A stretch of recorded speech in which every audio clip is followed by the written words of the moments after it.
రాకాలోకంకి స్వాగతం. ఈ కంటెంట్ మీకు నచ్చినట్టయితే లైక్ చేయండి, మీ బంధుమిత్రులకు షేర్ చేయండి. ఇప్పటి వరకు సబ్స్క్రైబ్ చేసుకోకపోతే సబ్స్క్రైబ్ బటన్ని నొక్కండి. అదేవిధంగా బెల్ ఐకాన్ కూడా తప్పనిసరిగా నొక్కండి. జై హింద్ మిత్రులారా. ఊళ్ళో పెళ్ళికి కుక్కల హడావిడి అన్నది పాత సామెత. గల్ఫ్లో యుద్ధానికి పాక్ హడావిడి ఇది కొత్త సామెత. ఎందుకంటే గల్ఫ్లో యుద్ధం విషయంలో అందరికన్నా ఎక్కువ గెంతులేస్తున్నటువంటి, హడావిడి పడుతున్నటువంటి, ఆపసోపాలు పడుతున్నటువంటి దేశం ఏదన్నా ఉంటే అది పాకిస్తాన్. ఇది యుద్ధంలో లేదు, ఏ పక్షాన యుద్ధం చేయటం లేదు. కానీ యుద్ధాన్ని ఎలాగోలా ఆపు చేసే క్రెడిట్ని పొందేందుకు, ఆపు చేయటం ద్వారా తన మనుగడను కొనసాగించేందుకు పాకిస్తాన్ చేస్తున్న ప్రయత్నం అంతా ఇంత కాదు. ఏదో రకంగా మీడియేషన్ చేయాలన్నది పాకిస్తాన్ ప్రయత్నం, మధ్యవర్తిత్వం చేయాలని పాకిస్తాన్ ఎందుకు అనుకుంటోంది? ఈ యుద్ధం ఆగితే చమురు సంక్షోభం తగ్గుతుంది, చమురు సంక్షోభం తగ్గితే స్ట్రెయిట్ ఆఫ్ హార్ముజ్ తెరుచుకుంటుంది, స్ట్రెయిట్ ఆఫ్ హార్ముజ్ తెరుచుకున్నట్లయితే పాకిస్తాన్కి చమురు సరఫరా జరుగుతుంది, చమురు సరఫరా జరిగితే దేశంలో చమురు ధరలు తగ్గుతాయి. ఇవన్నీ కూడాను ఒకదాంతో ఒకటి ముడిపడున్నాయి. కాబట్టి ఇరాన్లో యుద్ధం జరగడం, గల్ఫ్లో యుద్ధం జరగడం అనేది పాకిస్తాన్ ప్రాణాల మీదకి వచ్చింది. ఎందుకంటే ఇప్పటికే పెట్రోల్ 458 పాకిస్తానీ రూపాయలైంది. అంటే దాని ధర 42.7% పెరిగింది. అదేవిధంగా డీజిల్ లీటర్ 520 రూపాయలు. ఇందాక కూడా నేను చెప్పింది లీటర్ ప్రైస్, 1 లీటర్ 520 రూపాయలు, అంటే 54% ధర పెరిగింది. అంటే పాకిస్తాన్లో ఈరోజు పెట్రోల్, డీజిల్ అందుబాటులో లేవు. ఇది లేకపోయేటప్పటికీ అనేక రకాల సమస్యలు వస్తాయి. ఉదాహరణకి రవాణా ఛార్జెస్ పెరుగుతాయి, అదేవిధంగా ఆహార దినుసుల ధరలు పెరిగిపోతాయి, విదేశాల నుంచి చేసుకునేటటువంటి దిగుమతులు ఏవైతే ఉన్నాయో వాటి ఖర్చు పెరిగిపోతుంది, మొత్తము సప్లై చైన్ తుత్తునీలైపోతుంది, ఇన్ఫ్లేషన్ పెరుగుతుంది, విద్యుత్ ఉత్పాదన ఖర్చు పెరుగుతుంది. ఎందుకంటే పాకిస్తాన్లో ఉన్నటువంటివన్నీ కూడా కోల్ బేస్డ్ ప్రాజెక్ట్స్ కాబట్టి పవర్ ప్రొడక్షన్ కాస్ట్ పెరుగుతుంది, పవర్ బిల్స్ పెరుగుతాయి. మొత్తము దేశమంతా కూడాను పాకిస్తాన్ ఇప్పుడు అతలాకుతలమై ఉంది. ఈ యుద్ధం ఆగితే కానీ పాకిస్తాన్కి ఎంతో కొంత ఊపిరాడటం అనేది జరుగుతుంది. కాబట్టి యుద్ధం ఆగడం అందరికన్నా ఎక్కువ అవసరం ఎవరికన్నా ఉంటే ఇరాన్ కన్నా ఎక్కువ అవసరం పాకిస్తాన్కు ఉంది. అందుకే పాకిస్తాన్ ఇప్పటికీ మార్చ్ 29న ఒక సమావేశం నిర్వహించింది. ఆ సమావేశంలో ఆసక్తికరమైన విషయం ఏంటంటే అమెరికా లేదు, దాడి చేసిన అమెరికా లేదు, ఇజ్రాయెల్ వచ్చే ప్రసక్తి లేదు. ఎందుకంటే ఇజ్రాయెల్ని పాకిస్తాన్ గుర్తించదు, పాకిస్తాన్ని ఇజ్రాయెల్ పట్టించుకోదు. మూడవది యుద్ధం ధాటికి తట్టుకుంటున్నటువంటి ఇరాన్ ఇందులో పాల్గొనలేదు. ఇరాన్ లేకుండా, అమెరికా లేకుండా, ఇజ్రాయెల్ లేకుండా టర్కీ ఇటువంటి దేశాలతోటి, సౌదీ అరేబియా ఇటువంటి దేశాలతోటి పెద్దగా చర్చలు ఏం జరుగుతాయి, ఫలితాలు ఏమొస్తాయి, దానివల్ల ఏం లాభాలు ఉంటాయి. కాబట్టి ఆ మొదటి సమావేశానికి పురిట్లోనే సంధి కొట్టేసింది. కానీ ఆ పని చేయటం వల్ల ఆ మీటింగ్కి ఒక దేశాన్ని పిలవడం మర్చిపోయారు. ఆ దేశానికి ఇప్పుడు పాకిస్తాన్ మీద కోపం వచ్చింది. ఆ దేశమే United Arab Emirates.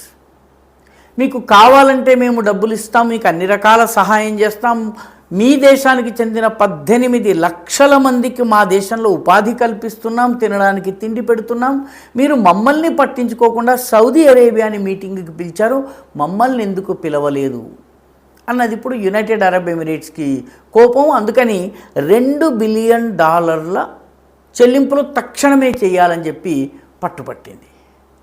United Arab ఎమిరేట్స్కి సర్ది చెప్పేటటువంటి పరిస్థితి లేదు.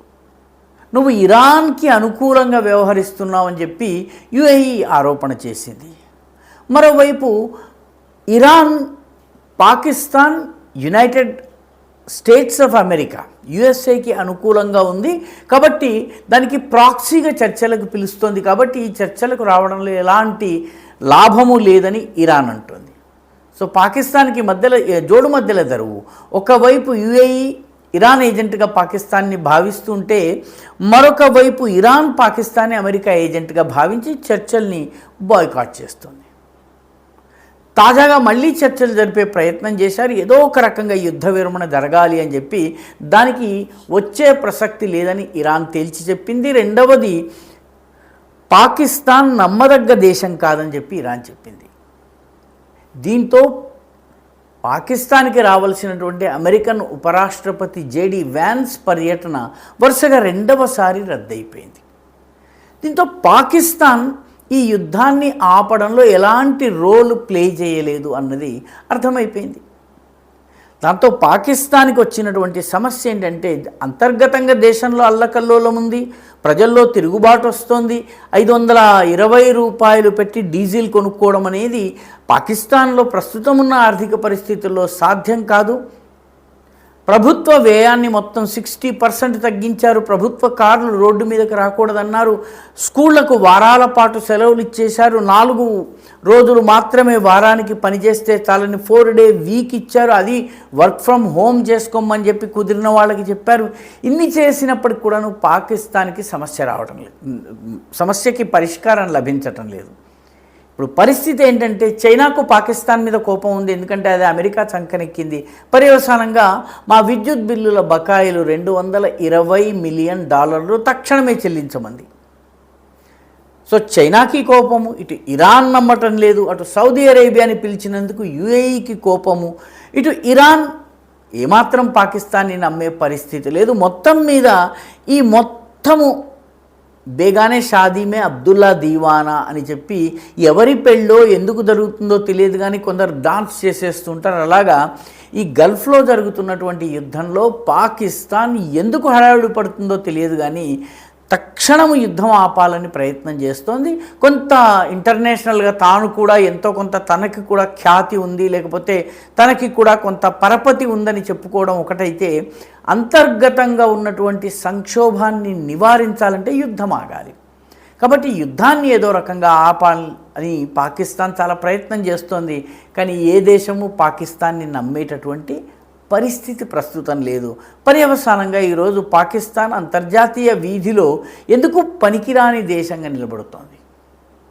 ఈ యుద్ధం అంతా పూర్తయ్యేసరికి మరికొంత సమయం పట్టేటట్టుగా ఉంది.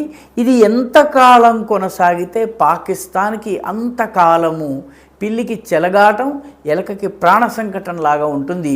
గల్ఫ్లో జరిగేటటువంటి యుద్ధము పిల్లికి చెలగాటం అయితే, పాపం పాకిస్తాన్ అనే ఎలకకి మాత్రము నిత్యము ప్రాణ సంకటంగానే ఉన్నది. ఈ వీడియో మీకు నచ్చినట్టయితే లైక్ చేయండి, షేర్ చేయండి, ఈ ఛానల్కు సబ్స్క్రైబ్ చేయండి. మీ అభిప్రాయాన్ని కమెంట్ల రూపంలో తప్పనిసరిగా పంపించండి.